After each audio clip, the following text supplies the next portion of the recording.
Bismillahirrahmanirrahim. Assalamualaikum warahmatullahi wabarakatuh. Halo teman-teman semuanya. Perkenalkan, nama saya Rem Syarafalid. Saya berasal dari Teknik Informatika Angkatan 2025 dari Fakultas Sains dan Teknologi. Nah, kali ini saya akan menjelaskan bagaimana konsep dasar OOP atau bisa disebut Object Oriented Programming dan juga bagaimana implementasinya dalam program Python. Nah, di sini saya akan menjelaskannya menggunakan analogi dari sebuah mobil objeknya. Nah, dalam konsep dasar OOP ini terdapat yang namanya class, object, states, dan juga behavior. Menggunakan 4 ini ya. Nah, untuk pertama ada class. Class ini adalah sebuah blueprint atau cetakan atau bisa juga rancangan untuk membuat suatu objek. Kita ingin membuat benda nih, misalnya mau bikin mobil, harus ada kelasnya atau harus ada blueprintnya. Nah, di dalam kelasnya ini juga terdapat yang namanya atribut. Atribut ini seperti contoh warnanya bagaimana, mereknya, atau kecepatan. Nah, juga ada metode atau bisa disebut behavior.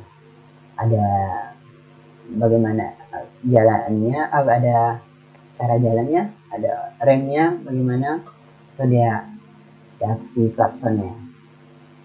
Nah, lanjut ke objek.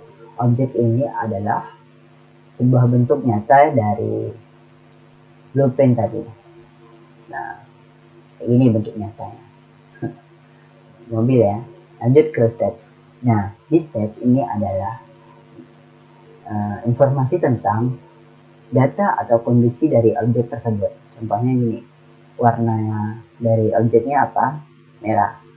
Nah, kecepatannya sekitar 120 km per jam. Dan bensinnya 50 liter. Itu yang dinamakan stats atau data. Selanjutnya ada behavior.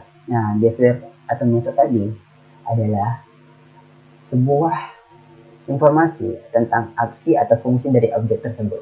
Contohnya, aksinya mobil ini sedang berjalan, atau bisa jadi mobil itu sedang berhenti, bisa jadi sedang menggunakan klakson.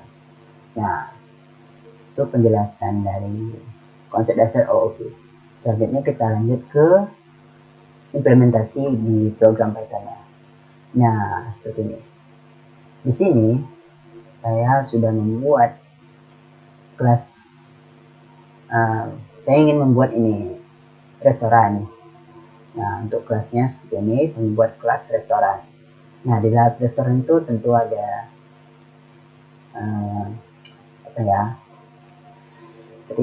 objeknya ya. Nah, sini saya menggunakan fungsi init. Init ini sebagai konstruktor untuk menginisialisasi misal keadaan dari state-nya. Nah, ini bagaimana keadaannya tadi. Informasi keadaan data atau kondisinya tadi. Nah, di sini saya buat data dari restoran name atau nama restorannya, lalu ada data dari jenis makanannya dalam restoran tersebut. Lanjut, selanjutnya ada yang namanya behavior. Ini behavior nih, ada 2 behavior. Behavior atau biasa disebut metode. Nah, yang pertama ini ada behavior describe restoran yang berfungsi untuk menampilkan informasi dari restoran tersebut. Informasinya yang saya buat di sini ada nama restoran dan juga jenis masakannya sesuai state-nya tadi, keadaannya tadi. Nah, selanjutnya ada behavior open restaurant. Di sini untuk menampilkan status dari restoran tersebut. Nah, ini saya buat print untuk mengasih jarak aja. Lanjut ada objek. Nah, di sini saya membuat 3 objek atau 3 restoran. Nah, yang pertama ada restoran 1.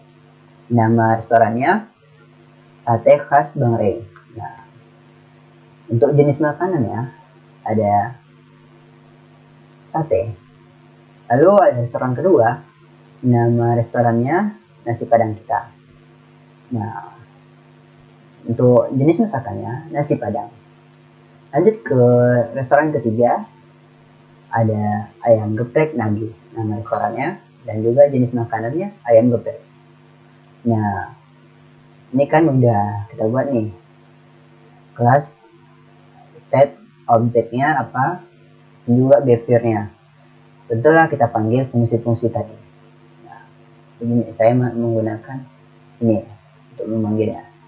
Restoran objek pertama, restoran 1, describe restorannya. Kita panggil fungsi ini dan juga ini, fungsi 1 dan fungsi 2, atau behavior 1 dan 2-nya.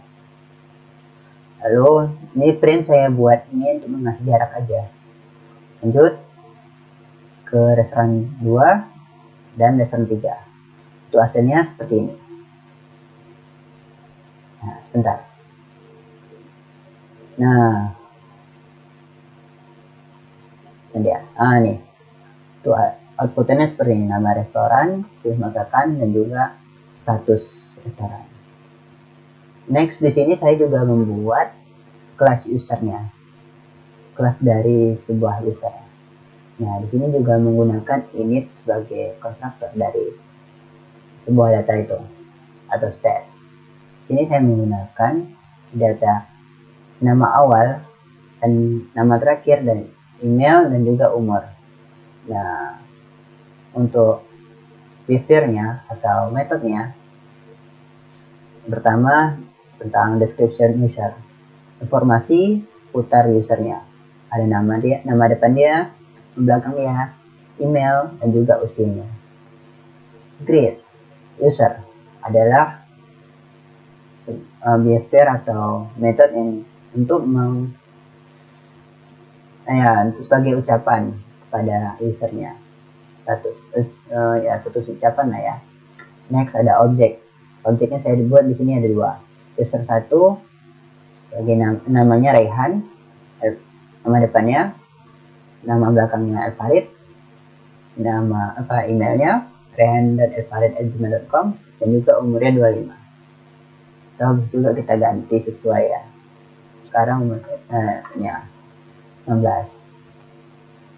Atau ini 20 deh. Nah, di sini user 2-nya, objek keduanya ada Alia dan nama belakangnya Putri. Emailnya alia.putri@gmail.com dan umurnya 20. Nah, lalu kita panggil user 1-nya, create user, dan juga deskripsi dari usernya. Nah, lalu user 2-nya juga begitu. Untuk outputannya seperti ini. Nah, karena di sini saya manggilnya create user terlebih dulu, berarti nama sapaan ke usernya dulu. Satu sapaannya. Halo Rehan Farid, selamat datang. Nah, lalu ada deskripsi tentang usernya, nama Rehan, belakang Alfarid, sesuai dengan yang kita buat tadi. Nah, ini saja penjelasan dari saya tentang konsep dasar OOP dan juga implementasi dalam program Python.